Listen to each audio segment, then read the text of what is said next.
Jumena sedang tidur.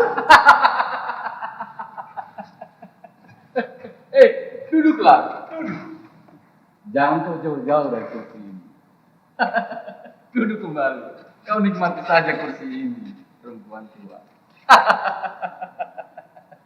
Ayo, nikmati lagi. Sekarang kau tahu kenapa saya suka meramal. Sebab saya suka ilmu kebatinan, alias mistik dan ilmu kejiwaan. Sebab dunia sekarang sudah berat sebelah. Nah, inilah peradaban sekarang.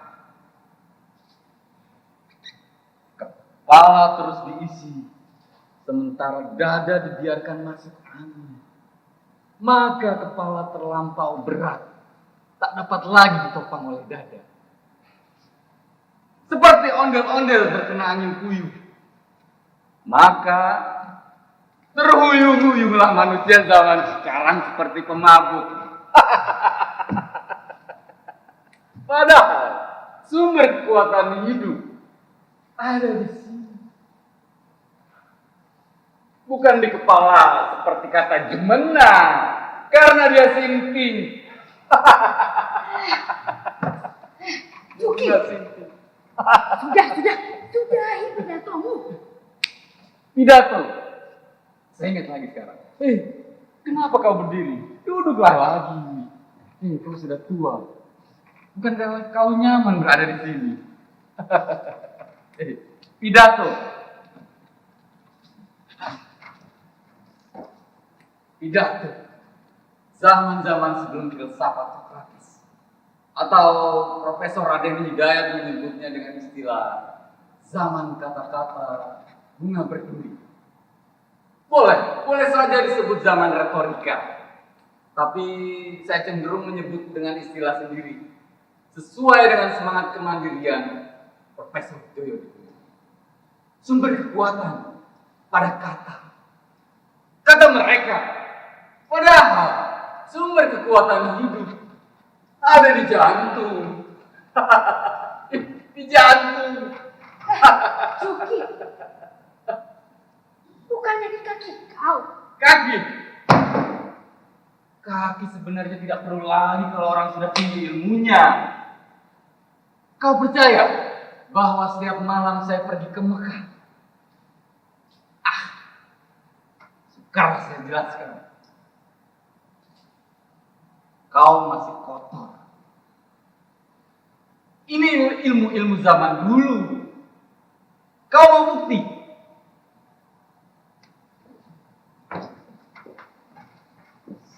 Saya bisa membelah meja ini. Yes! Juki, jangan saya menjadi. Ya, memang jangan. Sifat ilmu itu tidak merusak. Tapi, kalau yang memiliki jiwanya tidak kuat, bisa jadi sinting. Hati-hati memiliki kiai. Juki, lebih Kenapa? baik kau merokok dulu.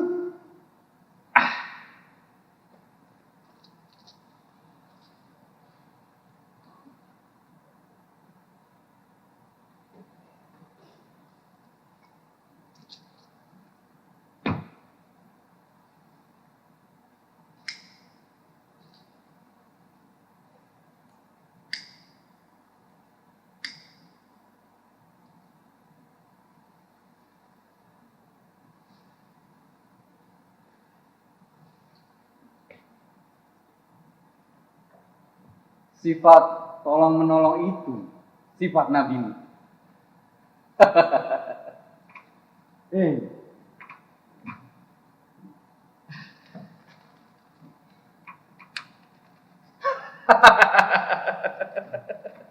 Nikmat juga berada di sini ya. Tidak salah. Saya ini masih keturunan Sunan Gunung Jati. Tapi cenderung kepada Syekh Lemah Abang. Kata sementara orang, saya ini orang kaya. Jadi, saya orang kaya. Kata banyak orang sebenarnya tidak ada yang salah. Semuanya benar. Sebab semua berasal dari jiwa. Sukma, sukma, sukma. Hei, kau tidak percaya kalau saya ini orang kaya? Kau tidak percaya saya punya pabrik minyak kacang? Sawah? Punya. Ladang? Punya. Tambak ikan? Punya. Rumah saya berderet di sepanjang jalan terbesar kota Cirebon. Toko juga ada 3 buah. Perempuan tuh. Cuki. Sudah. Jangan terlalu keras.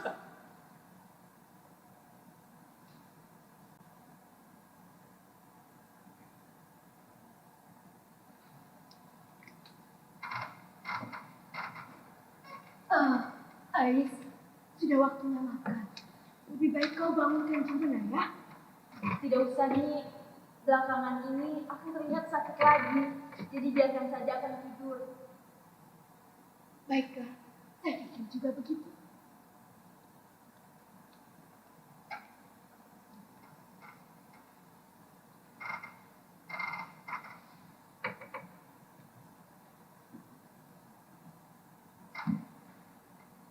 Sebaiknya Anda menasehatinya. Saya kira memang begitu. Tapi kau juga jangan diam saja. Saya sudah terlalu sering menasehati Akang. Tapi dia tidak pernah mau percaya kepada saya. Hampir 5 tahun saya jadi istrinya. Dan selama itu juga dia tidak pernah mendengarkan saya bicara. Dia selalu berpikiran yang tidak-tidak tentang saya. Saya dikira bersandiwara lah. Apalah. Tapi terhadap Anda tentu sikap Akang lain. Tidaknya kan dulu aku pernah tinggal satu rumah dengan Anda. Kalau saja begitu, tentunya tidak akan sejelek ini. Dia tidak pernah mau percaya sama orang lain. Itu susahnya. Semua yang bekerja dia pukul rata. Sebagai kuli atau mandor. Dan saya tidak lebih dari mandornya seperti yang lain. Memang, boleh dibilang saya sebagai adiknya. Tapi saya kira dia lebih percaya kau daripada kepada saya. Mestinya begitu.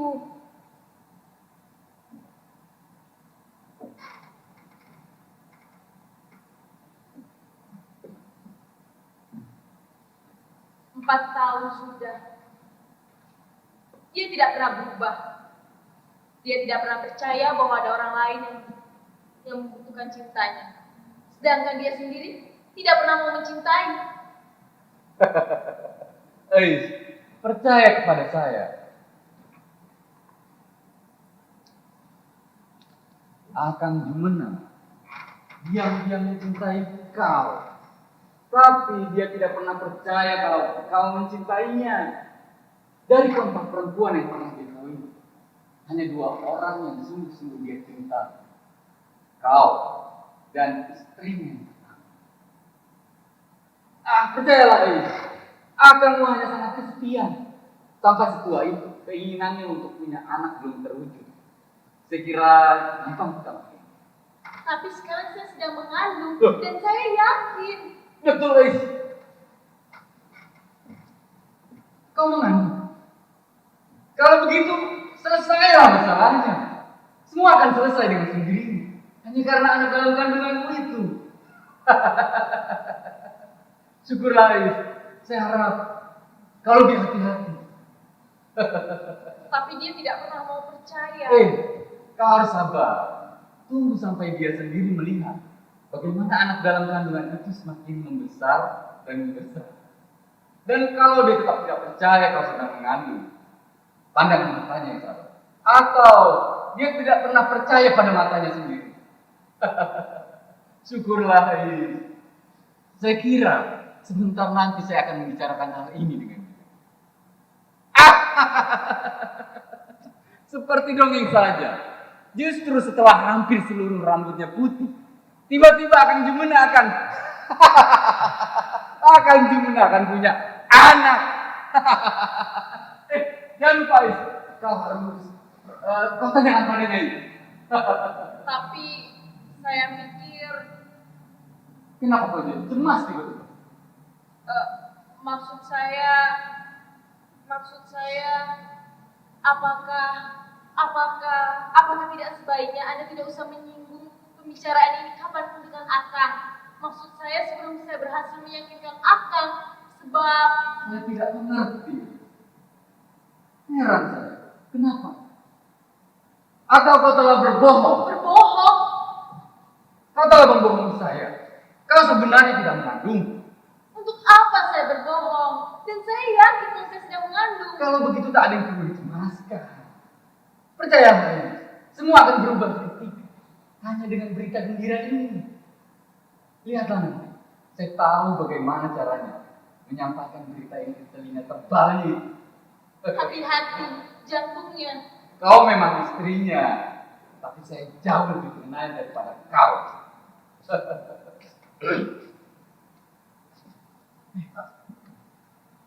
Syukurlah, akan bisa tidur nyenyak.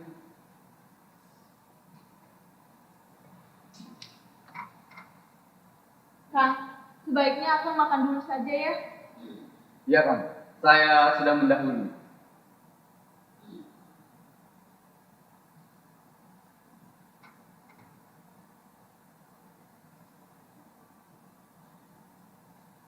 Saya senang, akan bisa tidur. Saya hanya berguling-guling dan merem-merem air. Hingga saya merasakan kematian. Tapi punggungku dan dadaku tiba-tiba panas, lalu kesemutan. Hingga aku merasa terbang, menguap bagaikan bersama. Dan aku coba lagi untuk merasakan bagaimana kematian. Terbang melayang menguap di udara, tapi apa? Dadaku semakin sesak karena jantungku melibatkan kecepatannya. Lalu kemudian aku tenang. Kuulangi lagi sampai aku diam. Cukup sampai di situ saja akan menderita. Sebentar lagi akan melonjak seperti anak kecil setelah mendengar berita gembira dari saya. Akan tidak perlu lagi terus-terusan mati, tapi akan terus bersiul setelah akan mau mendengar betapa sebenarnya akan orang yang paling bahagia di dunia. Kau mau mengatakan bahwa Is sedang hamil? Akan sudah tahu. Hampir setiap bulan dia mengatakan hal yang sama, Diki. Dan akan tetap tidak percaya. 3 kali pertama aku percaya. Kemudian aku bentak setiap dia mengatakan kemungkinan itu. Sekarang pun akan masih tetap tidak mempercayainya. Yuki, aku suaminya. Aku lebih mengetahui dia, bahkan kesehatan paru-parunya.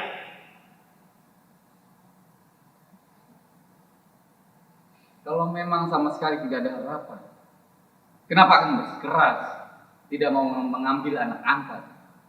Saya kira yang akan perlukan sekarang adalah seorang anak kan, yang akan melanjutkan usaha-usaha akan. Sudah banyak contoh yang kita saksikan betapa bahagianya antara keluarga yang mengambil anak angkat dan keluarga yang mempunyai anak kandung sendiri. Berhenti bicara soal itu, Yuki. Saya hanya Ya, aku mengerti. Aku juga laki-laki, Yuki. baiklah Kang, mengenai pabrik. Kenapa? Kalau terus mereka dibiarkan mogok dan akan tetap diam saja, saya takut lama-lama perusahaan akan hancur. Hancur. Aku tidak tahu. Bisa saja aku meluluskan permohonan mereka. Tidak sampai setengah tahun, perusahaan kita akan bangkrut, Yuki. Kenapa? Yuki, kau ingat, di perusahaan ini gaji lebih besar setengah kali dari tempat-tempat lainnya. Saya kira tidak begitu, Kang. Manusia di sini hanya terdiri dari usus dan kaki sperma saja. Sudah kuberikan gaji yang cukup agar mereka bisa menabung. Tapi apa? mereka malah makin lapar. Lagi pula, dengan gaji yang lebih dari cukup, bisa mempermudah administrasi perusahaan kita. Kalau begitu, Akang bisa saja beri 10% atau 20% dari gaji mereka. Hitung kembali, Juki. Kalkulasikan. Ini masalah uang, bukan emosional. Sudah kukatakan dengan dingin pada mereka. Apa yang mereka mau? Gaji diturunkan atau gaji tetap? Jika gaji diturunkan, kita berikan tunjangan-tunjangan yang mereka inginkan sesuai dengan kebutuhan sekunder mereka. Maaf, Kak. Saya hanya mengajukan jalan tengah. Saya hanya khawatir, lama-lama perusahaan akan ambruk. Aku tidak takut. Sebelum aku ambruk, mereka yang akan ambruk. Aku masih memiliki harta hingga usiaku melipat dua.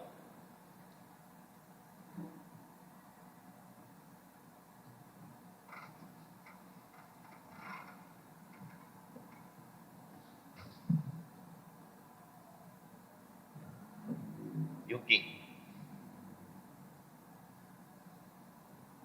untuk apa kau hidup? Saya tidak pernah pikirkan itu. Kenapa kau tidak kawin? Sekarang saya baru pikir-pikir. Gila. Berapa usia kau? 40. Hampir 50 tahun kau. Ya, kira-kira begitu kan. Kenapa? Sekarang kau ingin kawin? Sudah capek badan saya. Saya ingin melihat ranjang saya penuh bertumpuk pakaian perempuan. Lalu, Saya kira memang sudah waktunya. Setelah lama saya bertualang. Terus terang, saya begitu ingin berumah tangga ketika kerja pada Akang. Akang tahu dulu, saya sangat bergajul, luntang lantung tanpa tujuan apa-apa. Sekarang saya ingin kerja keras. Saya ingin rajin dan cermat menabung. Saya ingin punya anak juga, Kang. Selain itu, saya kira umur saya masih cukup panjang. Siapa tahu, bukan tidak mungkin, saya masih sempat melihat anak saya jadi arsitek. buat itulah Yuki. Usiaku lebih dari setengah abad. Tapi, aku tidak pernah merasakan apa artinya terlahir kembali. Dan aku bertanya, buat apa hartaku yang kucari selama ini? Terkadang, aku merasa senang melihat tumpukan uang itu. Apalagi, akhir-akhir ini, seakan ada harga tumpukan uang itu. Tapi, tidak bisa kupungkiri Yuki, bahwa aku akan mati juga. Makanya tadi ku bilang, bisa saja aku meluluskan permohonan mereka, karena tidak ada bedanya bagiku. Kalau bagi Akang sama saja, kenapa tidak Akang luluskan permintaan mereka? Tidak. Ada sedikit bedanya, Yuki. Ada. Kalau saya meloloskan permohonan mereka, mereka yang terhibur. Kalau tidak, aku yang terhibur. Aku memilih hiburan untuk aku. Terkadang ingin saya bakar semuanya. Tapi tidak. Akan kubangun lagi. Akan kubangun lagi perusahaan aku. Setelah aku sehat. Ya. Akan kubangun dengan cermat. Hingga orang yang menjelek-jelekanku merasa salah. Dan aku akan menikmati hidup dengan cara yang lain. Kan dalam hidup, seperti itu Yuki. Baik kata ulama ataupun pemabuk. Ya, aku tidak akan koyak-koyak lagi. Akan Tuhan bisa hidup dengan cara yang lain. Yang penting, hartaku saat ini aman. Hartaku harus aman, Yuki.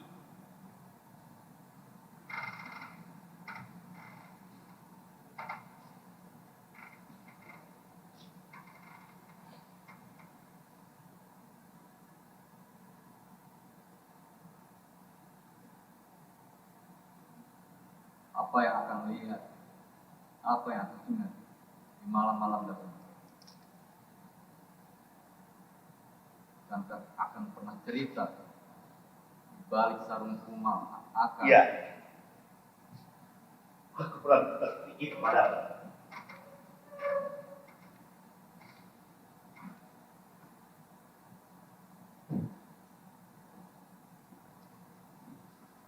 Pada malam itu, di balik sarung kumal, aku berjanji dan bersumpah, aku akan bekerja keras. Beruntungnya, orang tua mengangkatku sebagai kader di rumah, dan ayahku itu adalah guru yang baik. Di sekolah hanya aku. Tapi setahun berselang, ayahku meninggal. Hingga dengan terpaksa aku bekerja di sekolah yang aku pijak, membantu-bantu tempatnya bukti. Berapa tahun kemudian, ibu pun meninggal, juga karena sakit paru-paru. Ya, aku dengan hal itu juga. Lalu kau pergi ke Jakarta. Luntangan. Aku bingung. Kenapa kau bisa menjadi seorang pedagang? Lalu jadi apa? Ya, mungkin saja kau mewarisi bakat ibu. Mungkin. Masuk! Masuk! Masuk!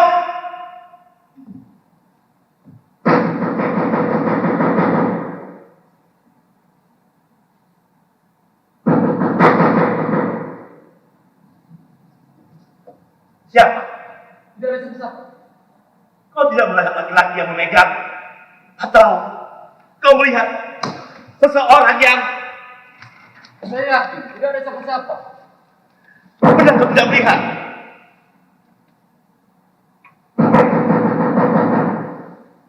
Aneh. Mungkin. Siapa?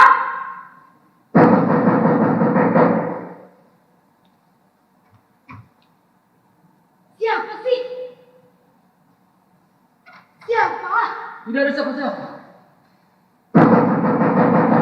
Aneh.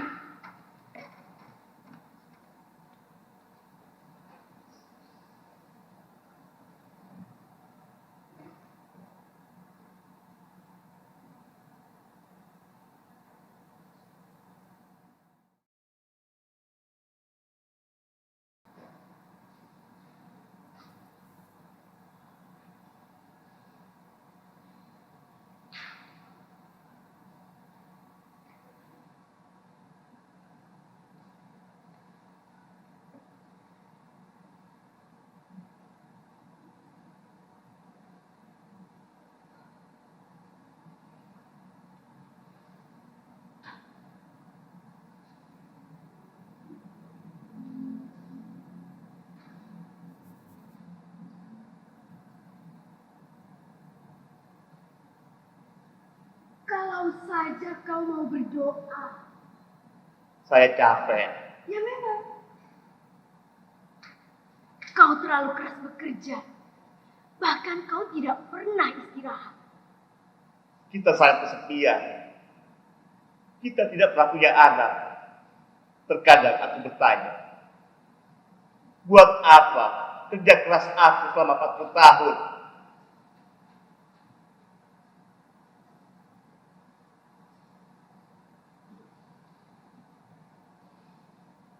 Mengapa kau tidak percaya Aisyah yang mengandung? 47 kali sudah dia mengatakan. Dan kali ini yang ke-48. Tapi bukan tidak mungkin kali ini benar. Mungkin dan tidak mungkin. Bagaimana kalau sebaiknya kita mengambil anak angkat saja? Tidak, tidak. Aku tidak mau.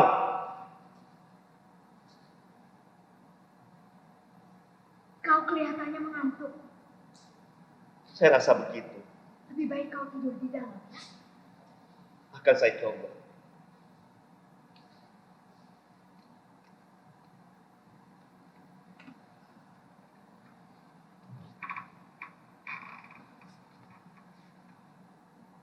Ada apa?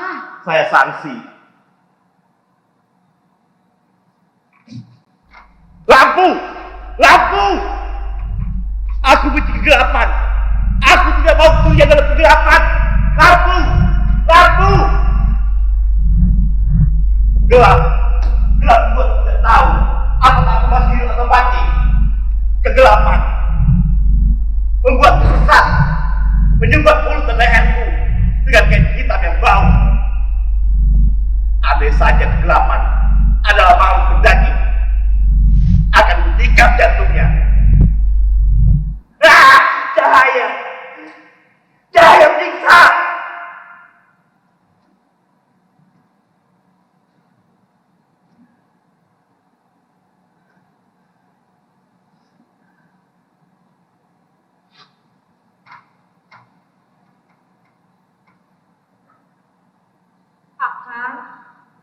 Akan sedang susah. Puncak dari rasa susah adalah ketika orang berpikir tentang kematian, padahal orang itu belum mau mati. Akan selalu berpikiran seperti itu. Pikiran yang sangat ngeri. Ya, memang. Dalam rumah ini, tiba-tiba akan berpikir tentang kematian. Padahal, baru saja akan berpikir bagaimana mengisi hidup dengan cara bekerja, berpikir, dan bekerja. Tiba-tiba saja akan berpikir tentang kematian. Akan membayangkan jika tiba-tiba akan mati di kursi itu pada malam ini. Sangat menyedihkan. Tanpa kanda seorang anak. Padahal hampir 6 tahun kita menikah. Hampir 5 tahun, Kak. Ya, semakin tua, waktu itu bagai roda raksasa yang menggilas kita dalam gaib dan senyap. Bahkan kita tidak dapat melihatnya, karena bergerak sangat cepat ya, Ais. Kak, mungkin kan? Apalagi, Ais, kau ingin mengatakan bahwa kau telah berisi, lalu diam-diam kau datang bulan lagi. Kang, sejak gadis dulu, Ais memang sering telat, Kang. Tapi kali ini Ais yakin, Kang. Nyai juga berani memastikan. Kang, kalau akan tidak percaya, besok kita bisa sama-sama pergi ke dokter. Diam, Ais. Kalau kau memang hamil, lahirkan saja. Sungguh aneh, akhir-akhir perasaan aku seperti ada yang meremas-remas jantungku. Kenapa, Kak? Akang tidak punya anak. Akang akan terkantung-kantung dalam nafas sesak, sepi, tua dan tanpa anak. Akan selalu menyesali rumah ini. Ais jadi sedih, Kang. Kenapa? Kang, bukankah Kang tidak sendirian di rumah ini? Ya, memang selama ini kaulah orang satu-satunya dalam ruangan ini. Kang, Ais sangat sayang pada Akang. Yang jelas kau sangat sayang. Kau tidak. Mana mungkin hampir 5 tahun kau tinggal sama Akang. Benar, Kang? Kalau tidak ada Akang di dunia ini, entah bagaimana rasanya hidup ini. Betul. Tentu saja betul, Kang. Kalau tidak, masa Ais mau tinggal hampir 5 tahun sama dengan Akang? Keliru saya. Ternyata saya bahagia. Tapi tidak tahu. Kang, bukankah apa saja rela Akang perbuat demi Ais? Nah, Kenapa? untuk apa? Untuk siapa? Kang, Untuk apa? Untuk siapa? Kenapa kau tanyakan itu? Aku melihat sorot mata ketiga istriku yang dahulu dalam pandanganmu. Sekarang kau bertanya seperti itu. Untuk siapa? Untuk siapa? Jawab dengan jelas, Iis. Ais tidak mengerti, Kang. Ingat, Iis. Kau menikahi bukan untuk memindahkan harta atas hakku. Kali ini kau sama dengan ketiga istri yang terdahulu. Kau pikir dengan kedudukan kau sebagai istriku, kau dapat memindahkan hak atas hartaku? Tidak, Iis, tidak. Tidak seorang pun kubiarkan merebut hartaku. Bahkan seorang bidadariku, hartaku adalah diriku. Ibulah satu-satunya, Iis. Akang, apa kesalahan Ais, Kang? Apa? Tidak, Ais sudah minta apa dari Akang? tidak. Hampir selama 5 tahun Ais di sini, Kang. Ais hanya merasa ketakutan. Padahal Ais hanya mengharapkan cinta dari Akang. Tidak. Tidak kubiarkan kau memindahkan hak atas hartaku. Ya. Kau ingin merebutnya. Kang, siapa yang merebutnya? Ais tidak pernah mengharapkan itu sama sekali. Ais hanya mengharapkan cinta dari Akang. Aku mengharapkan kita. Nanti apa? Selama ini yang ditemukan hanya orang-orang macam kau yang ingin merebut hartaku. Akang tidak akan pernah bisa mencintai. Selama Akang tidak pernah mencintai. Biar Akang merasa lega. Terus aku membuat jadi sekarang juga, Kang. Dan jangan pernah sebut nama Ais dan anak yang ada dalam kandungan ini.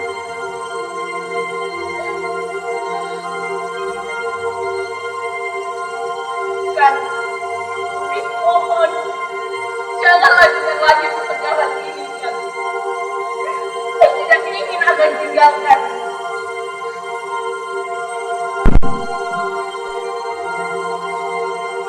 Selalu saja salah. Selalu saja berburuk sangka.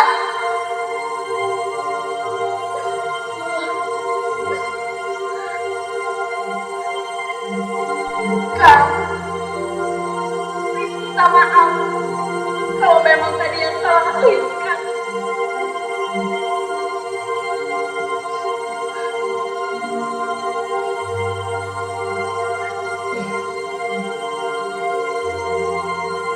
Ya,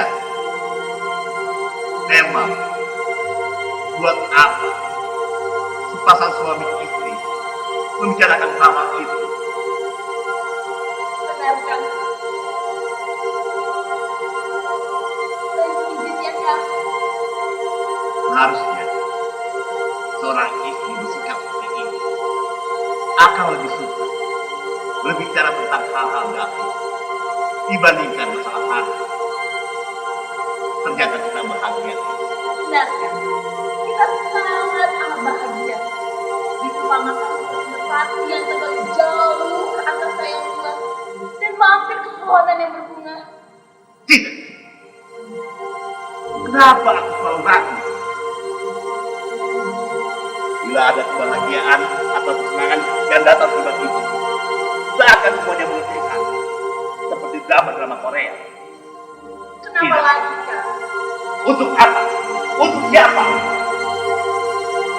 Apakah kita akan bertengkar lagi? Apalagi dia. Lalu terjadi. Coba. Apa yang akan kau lakukan ketika akan masuk dalam ini? Ya Gusti, entah bagaimana lagi aku mesti berkata. Kang, tentu saja itu akan jalan sendiri. Mungkin tidak mungkin, itu akan jatuh pingsan. Lalu kau kasih siuman dan kembali ke hidup masyarakat segalanya. Kang, kalau Ais sampai berpikiran seperti itu, bunuhlah saja Ais, Kang. Tidak. Tidak aku tahu. Kenapa kau bersikap berlebihan tadi? Aku disebabkan jika aku mati, seluruh hartaku akan jatuh menjadi itu. Kang, bunuhlah saja aku, Kang. Tidak, tidak, tidak ada satu orang yang berbicara kepadamu kecuali aku, juga salah. Harta harus aman. Harta harus aman.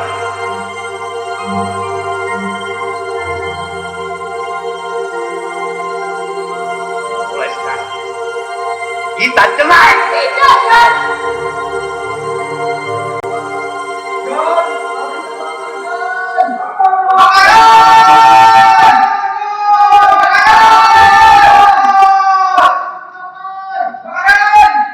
Ya Gusti, apa lagi? Ini pasti pula si bangsat itu.